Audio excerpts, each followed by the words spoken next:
Hello friends, welcome to our channel. இன்றைக்கி நம்ம பார்க்க போகிறது என்ன அப்படின்னா, சுவாரஸ்யமான பாலைவனத்தை பற்றி தாங்க பார்க்க போகிறோம். இந்த பாலைவனத்தில் ஆண்டுக்கு 250 மில்லிமீட்டருக்கும் குறைவாக மழைப்பொழிவை பெறும் பகுதியை தான் நம்ம என்ன சொல்கிறோம் அப்படின்னா பாலைவனம் அப்படின்னு சொல்கிறோம். பூமியின் நிலப்பரப்பில் 5ல் 1 பகுதி தான் பாலைவனமாக இருக்குது. இங்கு மழைப்பொழிவு மிகவும் குறைவாக இருப்பதால் நிலங்களில் எப்படி இருக்குது அப்படின்னா ரொம்ப வறண்டு போய் காணப்படுது. இந்த பாலைவனத்தில் பகலில் வெப்பம் அதிகமாகவும் இரவில் அதை விட குளிர் அதிகமாகவும் இருக்குது. பாலைவனங்களில் மனித வாழ்க்கை ரொம்ப கம்மியானதாக இருக்குது. பாலைவனத்தில் காலநிலை மாறிக்கொண்டே இருக்கும். இங்கே சூடான மணல் புழுதி காற்று அடிக்கிறதுனால என்ன செய்யும் அப்படின்னா, அந்த மணல் ஓரிடத்திலிருந்து மற்றொரு இடத்திற்கு இடம்பெயருது. அப்போ அந்த மணல் என்ன செய்யுது அப்படின்னா, மணல் மேடாக அப்படி மேடாக நம்மளுக்கு போய் நின்றுக்குது. அது ஒரு இடத்துல சமவெளி பரப்பாகவும் ஒரு இடத்துல மணல் மேடாகவும் நம்மளுக்கு பார்க்குறதுக்கு காட்சியளிக்குது. இந்த பாலைவனத்தை நம்ம 2 பிரிவாக பிரிக்கலாங்க. அது எப்படின்னு பார்ப்போமா? எதெல்லாம் அப்படின்னா, ஒன்று குளிர் பாலைவனம், இன்னொன்று வெப்ப பாலைவனம்.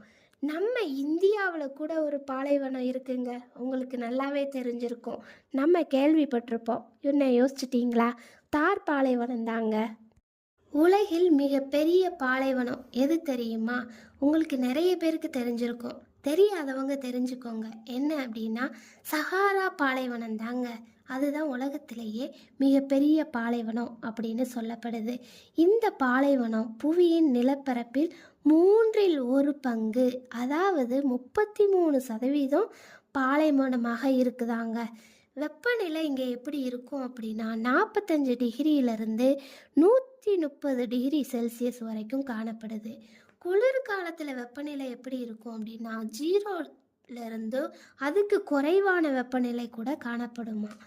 பாலைவனத்தில் இருக்கக்கூடிய தாவரங்கள் எதெல்லாம் அப்படின்னு நம்ம பார்த்தோன்னா, நமக்கு தெரிஞ்ச சப்பாத்தி கள்ளி, யூஃபோர்பியா, ஆஸ்பராகஸ், அரளி போன்றவை மழைக்காலங்களில் தனக்கு தேவையான நீரினை உறிந்து சேமித்து வைத்து கொள்ளும். அதாவது அடுத்த பருவகாலம் 1 வருடத்திற்கும் தாங்கக்கூடிய அளவு இது எடுத்துக்கொள்ளும் நீரினை. சாதாரண தாவரங்கள் இங்கு வளர்வது மிக கடினம். அரிய வகை ஒரு சில புதர் செடிகளும் புற்களும் கூட இங்கு வளர்கின்றன. தாவரங்களை போலவே சில விலங்குகளும் பாலைவன சூழலுக்கேற்ப வாழக்கூடியவை சில உள்ளன. ஒட்டகம், கீரி, ஆமை, நரி, தேள், வண்டு, காகம், கழுகு, பாம்பு, மான் போன்ற விலங்குகளும் வாழ்கின்றன.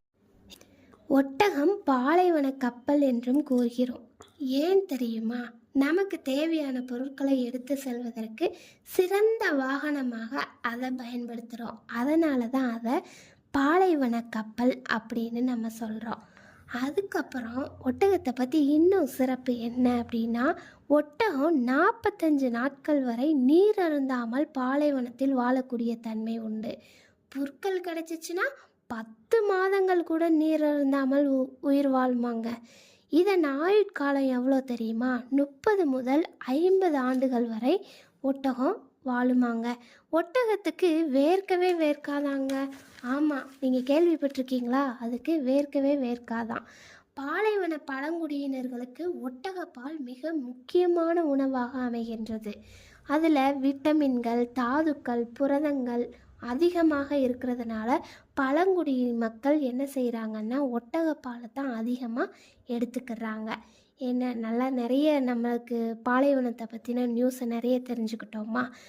நம்ம நாட்டில் வாழ்ந்த ஒருவர் பாலைவனம் சென்றிருந்த ஓர் அனுபவம் பற்றி பகிர்ந்த ஒரு கதையை நான் கவிதை ஒடியில் சொல்கிறேன், கேளுங்க.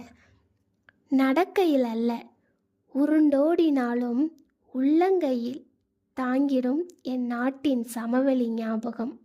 இங்கு மணல் திரட்டினில் நடக்கையில் வயலோடு போகின்ற போது நான் வாங்கிய காற்றின் ஞாபகம். இங்கு வெப்பக்காற்றோடு மணலை வீசி எறுகையில் கூழோ கஞ்சியோ வயிறு நிறைய குடிக்கையில் தெரியவில்லை. காய்ந்த ரொட்டியும் வேகாத இறைச்சியும் சாப்பிடுகையில் தெரிந்தது அதன் அருமை. என் அம்மாவிடம் எத்தனையோ திட்டுக்களை வாங்கி சலித்து போனேன். இங்கு அரவணைப்பதற்கான ஓர் உறவில்லாத ஏக்கம். பல 1000 மைல்களை கடந்து வந்தேன் பின்னாளில் நிம்மதியாக வாழ. கடக்கும் இரவுகள் யுகமாய் மாறுகின்றன. தூக்கத்திற்கும் ஏங்கும் எனது அன்னையின் மடியின் நினைவுகள் கண்ணீருடன். இப்படிக்கு உங்கள்